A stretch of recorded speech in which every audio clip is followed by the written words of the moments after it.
Greetings, it's Bill here. I'm doing another little video today on honing a gold dollar W59, I think this is, and why I like the use of crown surface or convexed hones for my razors. I got this razor, I read about these quite a good bit a long time ago when they came out, and it was really a mixed reaction on from people in these. Some guys will not even touch them with some of the geometry issues, but it's a cool looking piece, and I'm at the point in my life that I spent $20 for something like this, and I learned something from it. That's good. It's not like I'm buying this or, it is cool. It is cool to use, and it does take a little bit of skill to be able to use something with these spiky points, and tightens up your shaving skills. A lot of the complaints, as I was going to say on this, I'm not going to pretend that this is an $800 razor, $1,000, even a $500 razor. This is a $20 razor, okay? But there is something to be learned from it. One of the interesting things I saw, I think earlier pictures I saw this, and I didn't quite see the smile on the edge.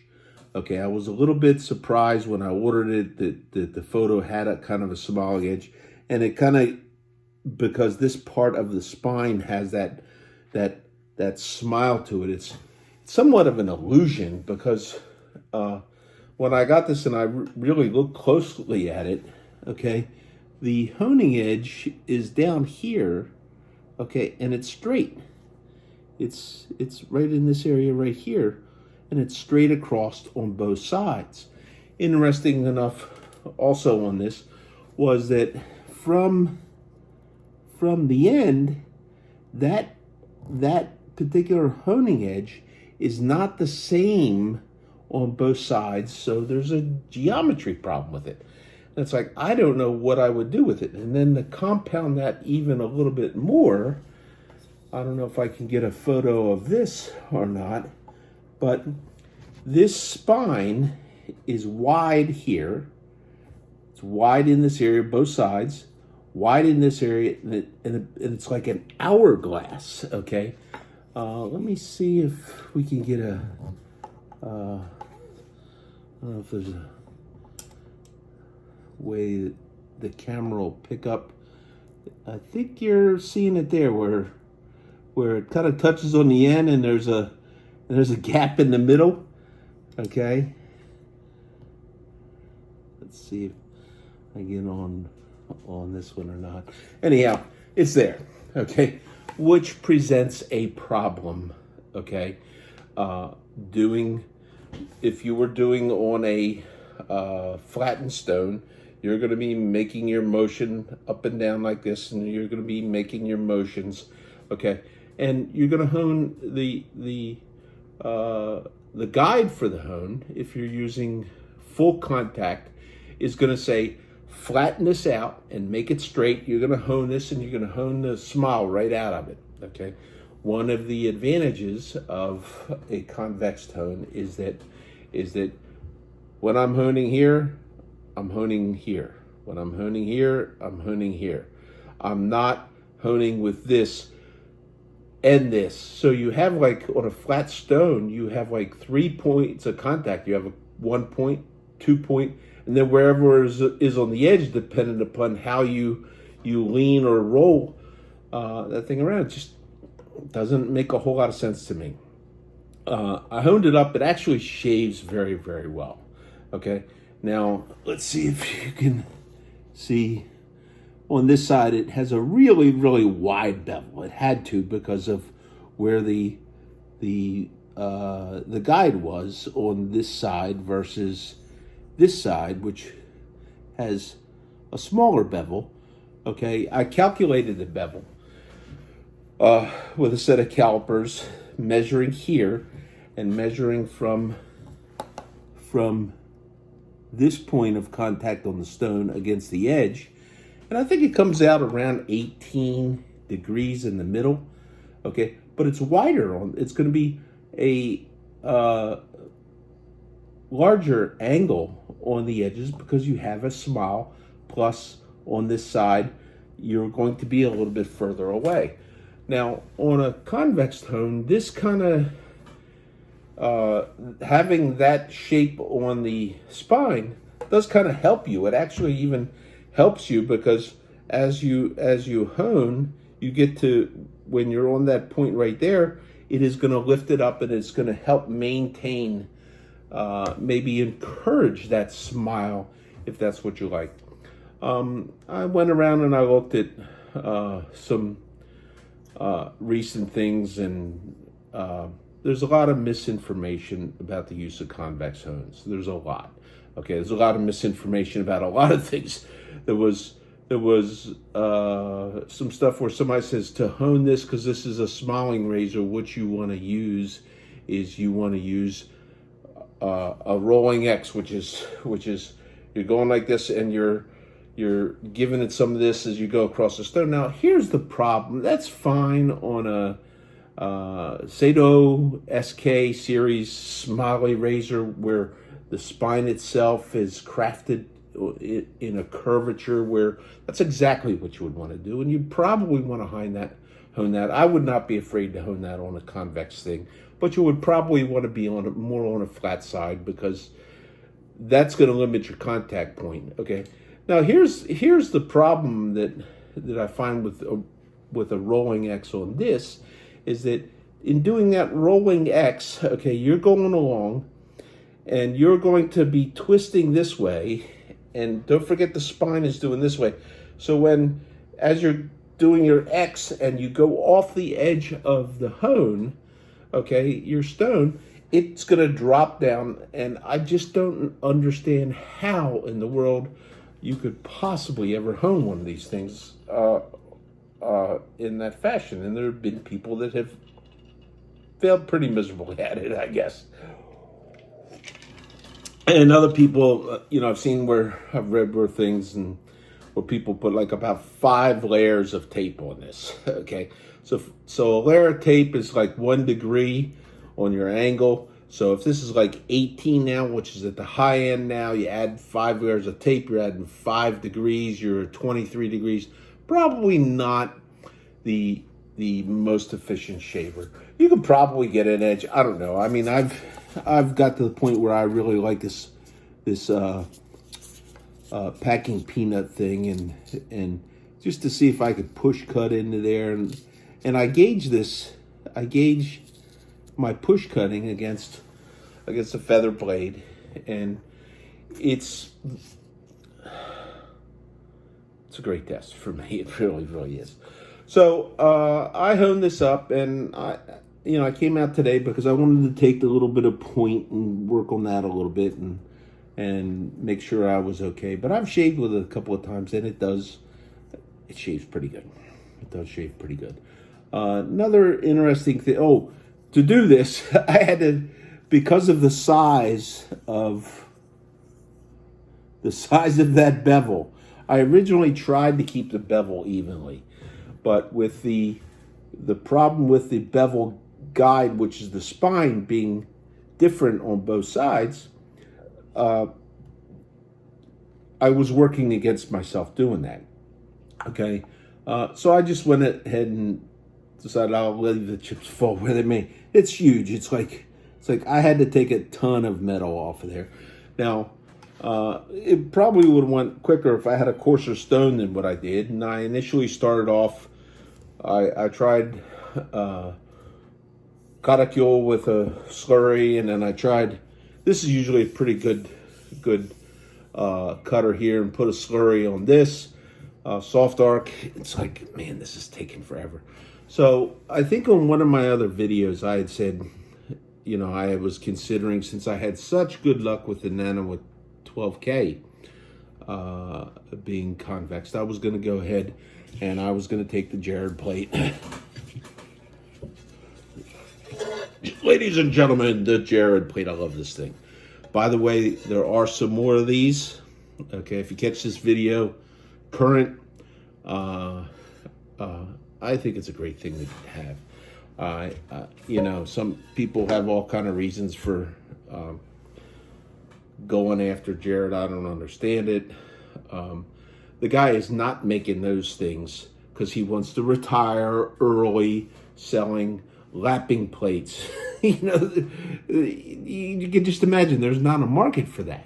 Okay, the market for straight razors is dying, especially with people running out and buying. And I'm not encouraging you to go out and buy Chinese razors unless you just want to practice your honing, because I like the nicer European-made razors. I do. I like them. I think they're a cut above.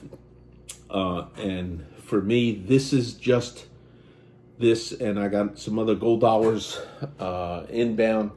That is training for me. It's so I can learn how to handle my nicer razors. Okay, that are, because they're handmade, they're less than perfect.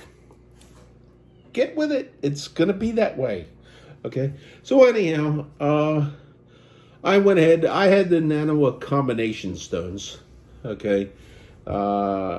This is 3 and 8. This is 1 and 5. I bought these because when I started learning the hone, I wasn't sure where I was going to go with this, what kind of investment I wanted to make. And I doubt, even with the razors I have, that I'll really ever wear these things out. Even though when I do lap them, I lap every last one of these to the convex surface. Let's see if you can see that's it's convex this way, convex this way, 6 foot radius this way, 25 foot radius in this direction. But I needed something cutting quicker, and I actually for this I needed something cutting even quicker yet. Okay, but it took me a long time, so I went ahead and I just I convexed both sides of them all. Glad I did, because I just don't have any use any longer. I get it where guys who use stones that they have lapped the surface flat. I totally get that. You don't wanna go back and forth. Now maybe you have a ton of money and you could have both of them. I could afford flat stones and convex stones. It's a couple $100. It's not gonna make or break me. But I have no use. When I sharpen knives, I use different equipment to sharpen knives. All I got these for is sharpening razors, and I just have no use for a flattened stone any longer. So probably when I'm an old guy, I'm an old guy, and some young buck comes along and says, "I got the greatest new thing. Look, this is perfectly flat for your flat razors." So, okay, and I'm going to say, nah, I already got mine convexed. I'm not changing. So I get it. If you don't want to get a lapping plate to convex, that's fine. Okay, but if you're coming up the ladder, okay, like I was and am, okay, I found that it made it easier for me. Another little pet project that I had was, I saw Jarrod with some of the, I don't know if they were 3D printed plates or whatever. It was the composite material that it had warped. I don't know if in shipping or after manufacture it warped, and they were bent way too much. Okay. And he actually took a conical boot, I think they call it, B-O-U-T, and it was an odd shape, and he actually made the steeper angle, okay, in one direction, the greater curvature on one angle, and he actually took a razor and he actually honed that on that edge, and I thought, I want to do that. I want to do that as well. This was my first razor. Okay, I rescaled it. It had cheap plastic scales on it, and it was always honed on tape. And I was going to originally keep it that way because, well, it was my first razor. It was sentimental value or whatever. But I thought, this is really compared to some of the other stuff I got. It's kind of a beater. I consider this a beater. It's like, if big deal. It's $20. Here's a razor. Here it's $50 razor or less than that. But I just wanted to see. So I without tape, I'd always honed it with tape, and it was always a good shaver. Okay, but and I learned how to get it to a smooth thing. But what I wanted to do was I wanted to do what Jarrod did, and I wanted to hone that in the direction where the radius is the shorter radius, where the 6 foot. So I honed that this way. So without tape, okay. So that drops the spine a little bit. So that makes the angle a little more acute, and there's some convexing that goes on with the bevel. And it's going to be a big, huge argument with somebody about whether you can tell if that shaves any better. And I don't know if you can or not. One layer of tape, 1 degree, plus a partial of a degree. If you could measure how much you're convexing the bevel itself. All I know is thinner kitchen knives cut carrots better than thicker kitchen knives. And it doesn't matter what bevel you put on the edge, okay? The thinner knife wins because it goes through the carrot easier, period. Try it, okay? If you don't believe me, you could take one of these Forstner knives and you could actually dull the edge, and it'll cut carrots pretty good because it's thin. It's less force pushing it apart. My result on this was, I believe this razor here shaves better than it ever did. Okay, for those that want to argue, you can get into the argument and you can decide for yourself, does it shave better now because it was honed without tape and it is honed at a more acute angle, or because it was honed on a convex surface this way and we've got some curvature on the convexing on the bevel? Make your argument. I don't care. Okay. All I know is that using this same stone, okay, I get a better edge, okay, without tape and going this way, okay. Now, is it because it's easier to hone?